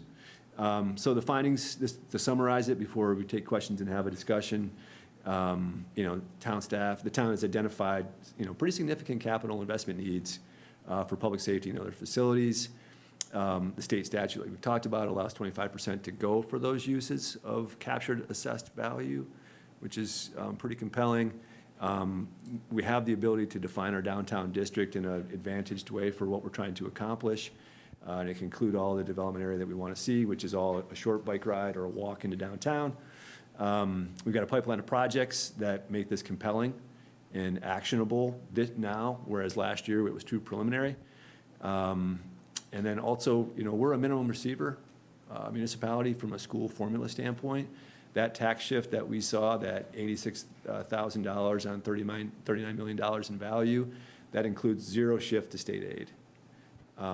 There is an argument to be made that by freezing the value on this high-value area for 30 years, you have the ability to start to shift that relationship to neighboring municipalities over time. It wouldn't happen in 5 years, but as other communities develop, we saw this with an actual literal tax shift at the county level in the village corridor tax shift, where our contribution went down for regional service because other municipalities were in our area were absorbing development, right? So this is an opportunity to freeze that high-value area in a way that over time could be very meaningful from a minimum receiver standpoint. So that's an important point too. And then, you know, we're able to structure the development program in a way that we can do a lot of the activities that we otherwise would want to do anyway at an advantage. So that's the staff findings to date. And really, you know, we're looking tonight, hopefully, for some guidance so that we can continue to refine this around investment goals, around the geography and the type, that we can come back with models of the financial impacts. We can start to dial in on the structure, how long do we want it to be? There's a world in which it makes a lot of sense to TIF at 100%, the first $100 million of investment, so that we can fund that public safety building, and then perhaps taper that percentage for value above $1 million or $100 million, so that we're allowing some resources to flow to the general fund as well. So there's lots of ways that we can hopefully dial this in a way that helps the town get there faster, cheaper, and more effectively. That's what we got. That's great. Thanks for the explanation. What happens at the end of the TIF? I think that council, based on current statute, would have the opportunity to extend it for another 20 years. Well, if we didn't extend it, you know, it just ended, what is the impact of that to the town? You would see the tax shifts go away. Yep. So our value, let's use $100 million for Yep. easy math. That would hit the books that next year. Mm-hmm. It would have the equivalent of, you know, another headquarters project or two as soon as it expired. And so you'd see our share for the county, the state, and. That would go up. That would go up. And everyone would be paying. Would that increase what we pay in taxes? as, Assuming everything else Yeah. moves in the same direction, yeah. yeah, as, okay. Wouldn't it decrease what we pay in taxes? Because all the money that was previously being sheltered is now going into the general fund? But it would be sliced up. The state would take a higher percentage. They would take some out, but the net, there'd be more going into the general fund. Yeah, that's fair. That's fair. But you pay more to the county and the state. Yeah. Isn't the idea too that we'd be avoiding some bonding and some other rates that we You would could- be considering? You could Yeah. leverage this TIF funding to bond against it. Yeah. Yeah, don't take this as, I love the Yeah, idea of totally. TIF, I just want to know what is the result after, does it, oh, now you got to pay all this back. I think, Dan, to your point, I think it comes down to tying critical needs Yeah. to the investment. Right. I agree, I mean, to be able to fund the whole public works bill or public safety building to this makes a lot of sense. It's just, at the end of it, are we going to get hit with a huge, we've increased now, everyone's taxes are so much higher? I don't know the answer. I guess it's not. I think you would see it balance out. hope, but- I mean, I think you'd see a shift of $86,000 more, but when you do the calculation, when you commit the tax, there is a balancing figure there. So, I do think it would balance. The other thing that I have seen done, we did it once in a previous community I worked on, is we amended the TIF after it looked like it was doing what it was supposed to do, and we pulled the amount sheltered down, tapered it down, so it wasn't such a abrupt end. So that's one option you have. The other thing I just want to clarify, the reason that we are pushing so hard on the public safety building, which I wanted, 25,000 is not the price tag, just say that again. It's less than 25 million. 25,000 would be nice. I'd buy it tomorrow. 25 million is not the price tag. But in terms of the upper end of the spectrum is what Plan high. Brett and I wanted to use. But we know it's coming, and but it's also something that you guys have not seen or talked about before in all of your development programs. So we really wanted to highlight that because you know all of the business side and other, like, road infrastructure, utilities work as well, so. Why, can you explain why we're talking about the VCI, why the entire geography is not included on the northern end? That's a good point. I think, one, it's currently not a TOD area right now, is sort of how we thought about it to date. It's something we could definitely look at if there was interest. That was going to be my question too, but is that also because, it's in the VCI because of the infrastructure investment, but in terms of the development or the increment, I'm not sure that Stantec has identified a lot of parcels in that area where that would be, because then you're beyond, some of those other infrastructure pieces like the water, sewer. Yeah, I think Is that- I think that's probably almost an unstated assumption. Yeah. Okay. Can I ask you a question about the math, but not at a detail level? The $100 million in new development doesn't create $100 million of new taxes. Correct. Or like 150,000, let's say. So is the limit, that 25% limit, saying that if we have $100 million of new development, we can accrue our, let's say, 150 grand a year up until, well, we can accrue that into TIF fund and spend up to $25 million of accrued money on a public safety building? Yeah, that's right. Okay. But if you do the math on 100 million divided by 1,000, I think it's more than that. I think you're talking about over $1 million a year. Oh, per year, okay. Yeah. So over the course of the 20 years or whatever, that's. Be about 1.4 million bucks a year. Okay. I forgot a zero on my head. Okay. I had to do that myself just to make sure, because that's what the number I came up with. It's like, Yeah, seems okay. low, and Yeah. then you'd back it out. So 100 million, 10% is. our current TIFs give us about $1 million a year, and if, Discretionary, so this is important too. So there's a couple other TIFs, like the Varney Heights TIF. yeah, But that's that's locked in. Right. This is more discretionary. Okay, so $1 million from the existing, and then if we stopped at 100 million, we would get another roughly $1.5 million per year into the Yep. fund. Yep. So 2.5 million. Yep. Yeah. Perfect. Yeah, thank you, Paul. I think it's awesome. I'm excited about it. My caution is the same as I think it's always been, which is if it's a project we're going to do anyway and we could figure out a way to fund it with a TIF, it makes total sense, love it, do it. If we're building up a TIF fund that we can then find projects to use it for, it's a dangerous scenario because we've already heard some discussions around, oh, well, we have TIF money we could use for that, so let's do it. Whereas the alternative is, well, we can't afford it, or we need to bond it, or we need to do something different. So there's and the money we divert into the TIF fund is money we could otherwise use to reduce taxes, so I'm sensitive to that. But if we would have to raise that money anyway, then it makes sense.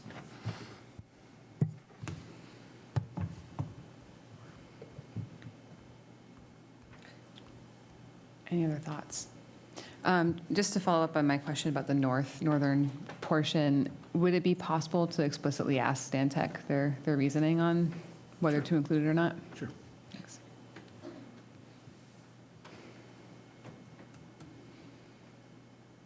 Great. I want to make sure you have what you need for the night. And I'm wondering the timeline of, there's a lot of feedback, I think. I know personally I could probably sit on this and think on this and provide more over time. So I'm curious the timeline of the process that you need. So the purpose of the meeting tonight was for y'all to think, because Brett is leaving us for a well-deserved break Say from that faster next work. time. For a very much deserved break from work. So we will be able to come back and have more discussion. I think one of the things that we were looking for now is if everybody was like, no, we don't want to TIF anything, then we would go do something else. I think there are some things we can look at here, and in general, it seems like there's a relatively positive reception to this, and we can kind of continue walking down that path and come back with some answers and some framework. Does that work for you, Brett? It does. Do you have what you need? I think so. Okay. Would you be able to share this presentation? Yeah, That'd be great. for sure.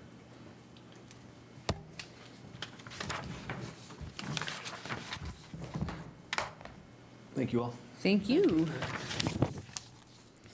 All right, and our final portion of other business is discussion of the long-range financial planning work plan that the Finance Committee has been discussing for a little bit of time. And then we have our Finance Committee Chair, Matt Pillsbury, to recap.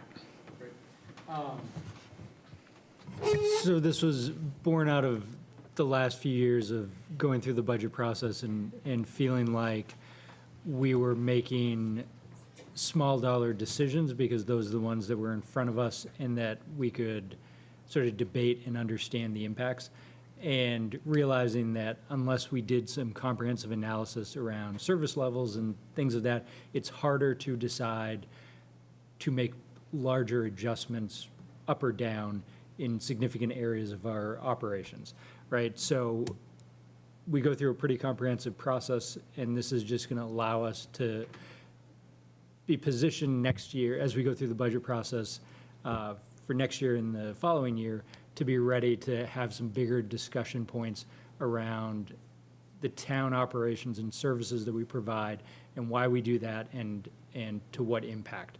And so Sophie's done a great job sort of putting a framework together that I think it's ambitious, but I think it's going to get us to a really good place. It's 6 to 7 months, and in summary, each of the months, there's a targeted meeting, and it focuses on a specific area. So just to give you the framework, it's we'll talk about the following areas. The first one is sort of service level expectations and what are we committed to providing? Should we be the ones providing all of it, and does the budget reflect what it actually costs? And so that will be a discussion and a deep dive into service levels, what's statutorily needed, what Freeport has just come to expect, and what we see sort of down the road as needs for the community. We'll have another session on are we investing enough to sustain what we have in people, infrastructure, and organizational capacity?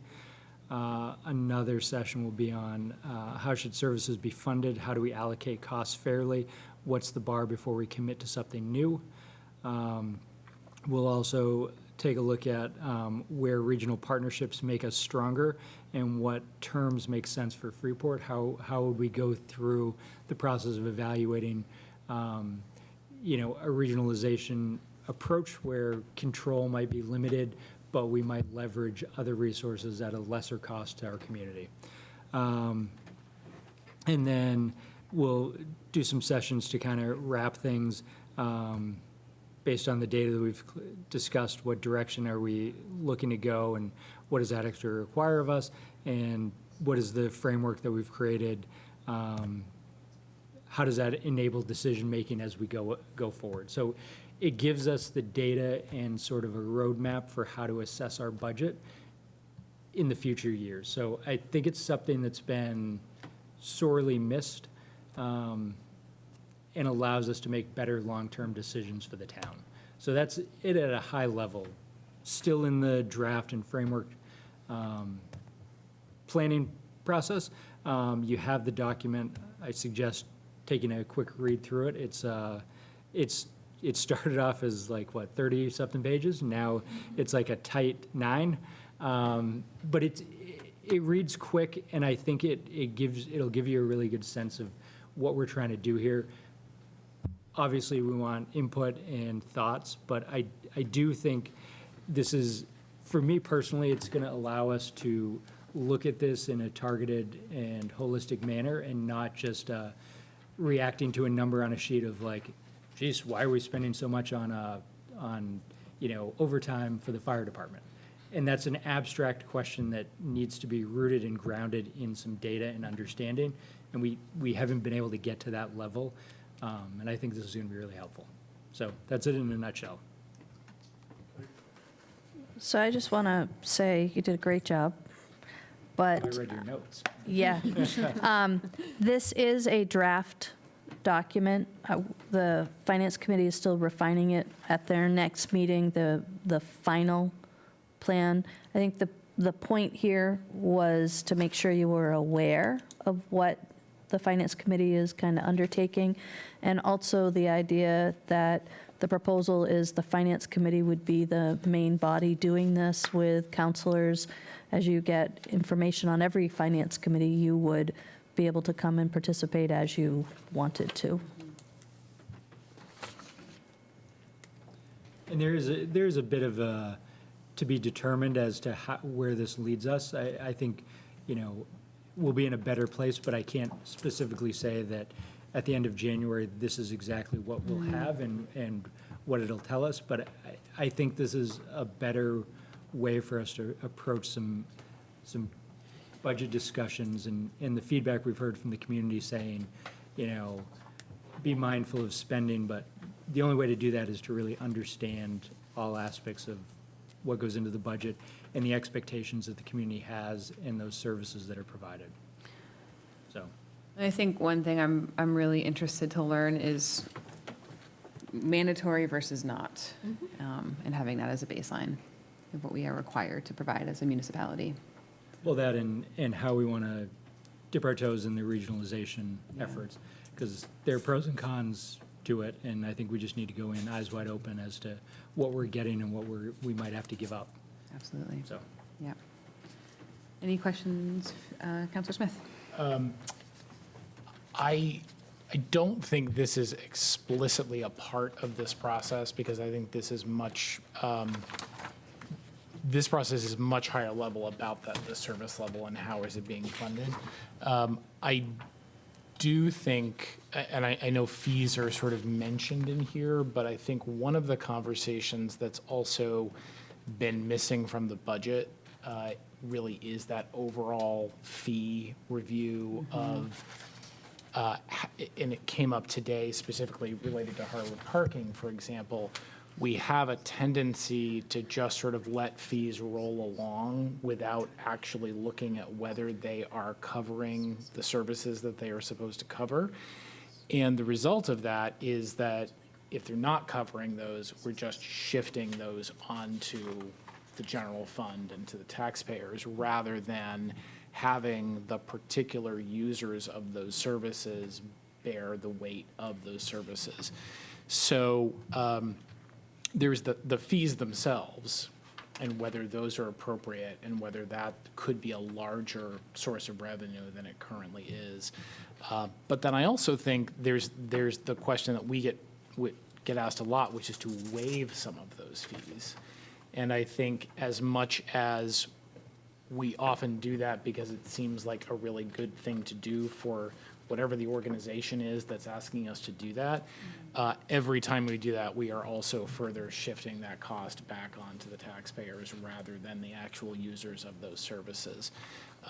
So I think whether it's necessarily part of the work plan, I would hope to see as a part of that sort of comprehensive review, a look at fees as a substantially, perhaps, increased revenue source, and also maybe tighter guardrails around making sure that we actually collect those fees.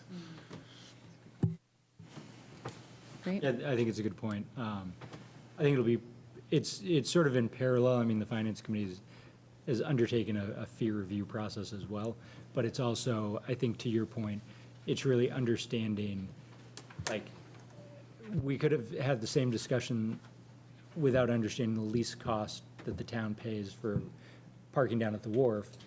Like, we're never going to get to $15,000 by selling parking passes. So it needs to be a conscious decision of what value does that add to our community and what price are we willing to pay for that? And subsequently, I think there's also a missing component, and I don't know how to wrap my head around this, but the community gets a lot of value out of volunteer effort.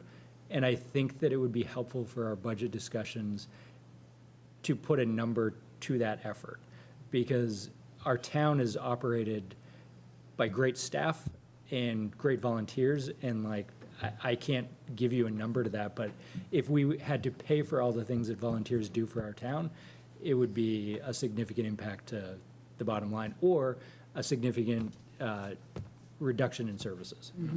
So I think it's a missing It's a great piece. question. I can't take all the credit. Someone in my household thought of that and said, how much of what you guys do is not funded by the general fund? So I think it's just a piece of information we should try to get at. Yeah.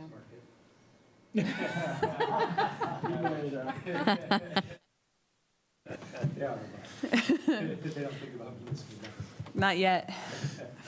All right, great. Any other questions for Matt or the Finance Committee? All right, well, we have one last thing we got to do. We have to enter into executive session to discuss the town manager contract. Counselor Pilch. Be it ordered that the town council enter into an executive session pursuant to 1 MRS Section 4056A for the purpose of town manager contract negotiations. Second. All those in favor? Aye. All right, we're in executive session.